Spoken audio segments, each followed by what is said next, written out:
Bienvenue dans le triangle de Karpman.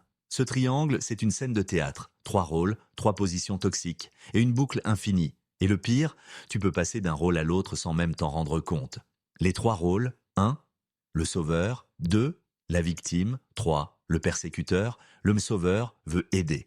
Mais en réalité, il a besoin que les autres aient besoin de lui. Il ne supporte pas que tu grandisses sans lui. Il te donne des conseils.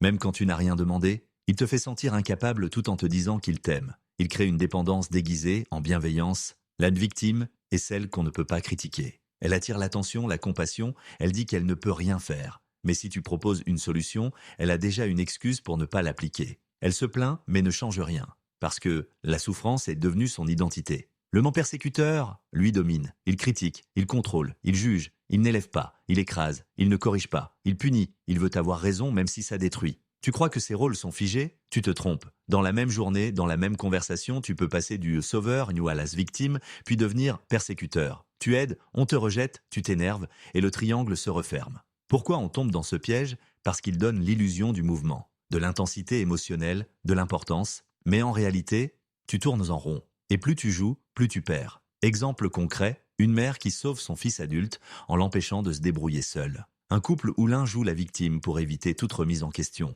Un manager qui rabaisse ses employés pour leur bien. Tous ces rôles nourrissent l'ego, mais étouffent les relations. Et ce triangle peut durer des années. Une relation entière peut vivre à l'intérieur. Un couple, une famille, une équipe, même une amitié. Mais alors, comment en sortir ?